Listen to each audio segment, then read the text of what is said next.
Okay, they're both 5/8. This was the rear belt, 67 inch, 5/8, 40 inch. Here's the brand name. I'm glad I saved these cards. Cannot tell you the price, but I know it wasn't that outrageous.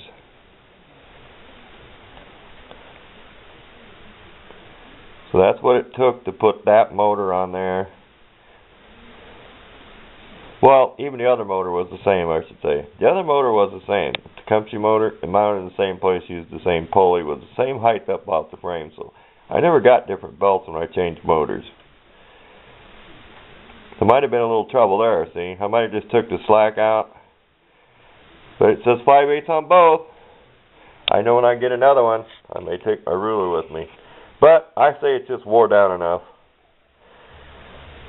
It don't take much. You figure you wear a 1/16 off each side, you're down a 1/2 inch wide belt. You're wearing 1/8 of an inch off.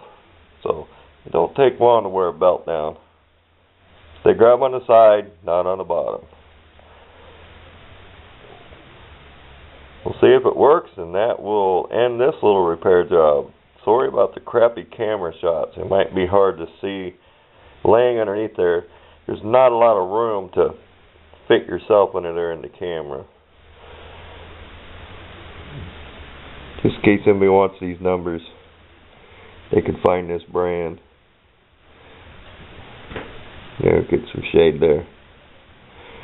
It's a good brand. I like it. I've used them on a lot of stuff. They're blue, they're Kevlar, they're tough. They're not a cheapy belt. Don't buy a cheapy fan belt and put on a riding lawnmower.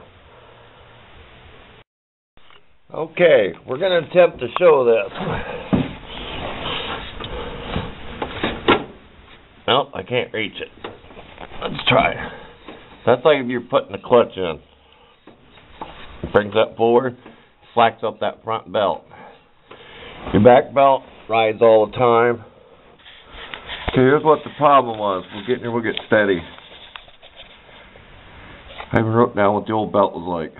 The old belt was so worn, so skinny, that when I tried cranking up the spring, the blue belt, when I tried cranking up the spring tension on it to make it tighter, what it did, because those two pulleys, the middle moved, I showed back in the beginning, what it did was it rode down in there, made the back belt come up, and it almost was slipping on the bottom. So I was half right, because it would pull that skinny belt down inside the pulley, which would push over and make the pulley on the left side here bigger, because that center slides between them. That was the problem. No matter how tight you got it, it'd pull it down in there right in the center, it'd try to go forward here in the shed, and then the next thing you know, it would start spinning. When I got off, set it off right in gear, and got there and looked, that's what it did. It just pulled that narrow belt in there. Now it can't pull that belt down in there. The more it tries to pull in, the more it's going to tighten this belt on the left. Kind of an odd thing how they build it. We'll get up there a little bit closer. The two-piece pulley. The center moves back and forth. I didn't want to put any oil on that. It is kind of clunky how it tries to move. I didn't want to put any oil. You can almost see the shiny part in there.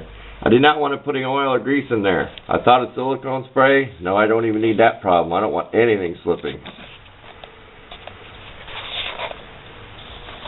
You get the idea. We'll jump out there real quick. The camera's still going. I'll give you a view down here.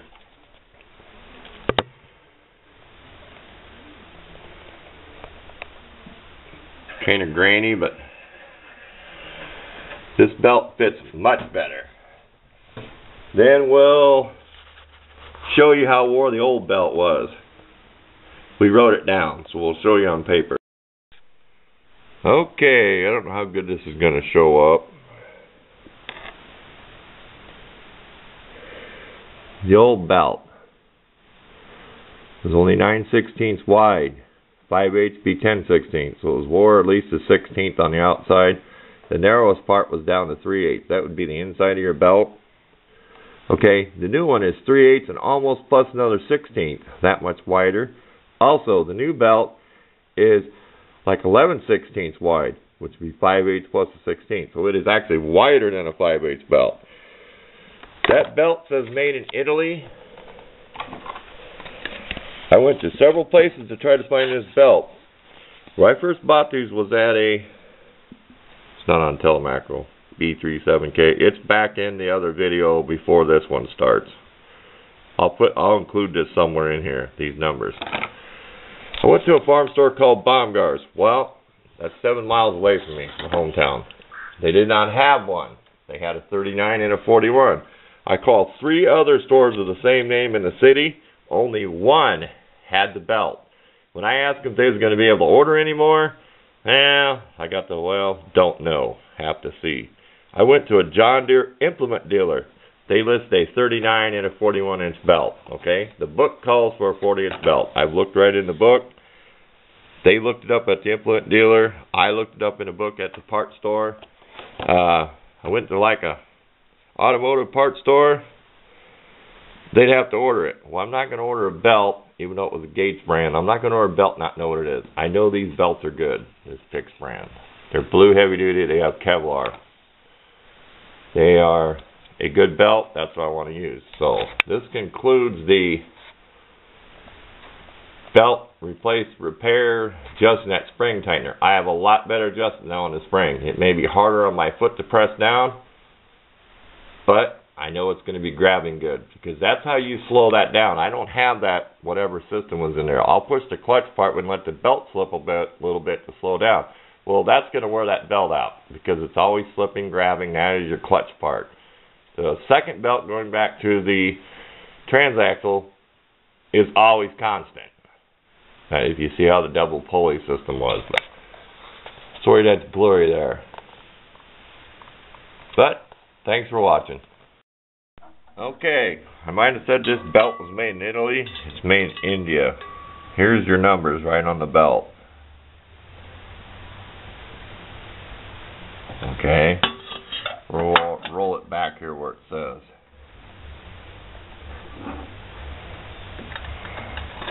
Bear with me.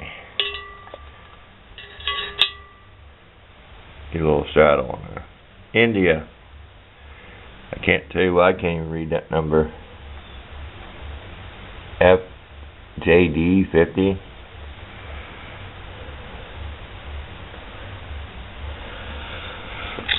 And here's the guard. And on this motor I had to put a couple washers behind here. Kind of spacer it, because it does touch the block. This is the same factory bracket, fits right on this Greyhound. I don't know about the Predator, that's what they have now. They no longer have the Greyhound.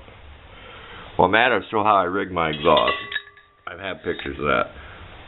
That is brazed on there. That is like a cast steel, like your black gas pipe coupler. That's what I use the galvanized. That's right on the piece where the muffler used to go. And I beveled that with a Dremel, so it matches the same port. As the port goes together, it matches. Kind of looks a little crappy, but it's worked so far. I could not take this piece off the engine because the studs were trying to come out when I built this. So I brazed this right on there. I had wet towels wrapped around the engine, wet soaked towels.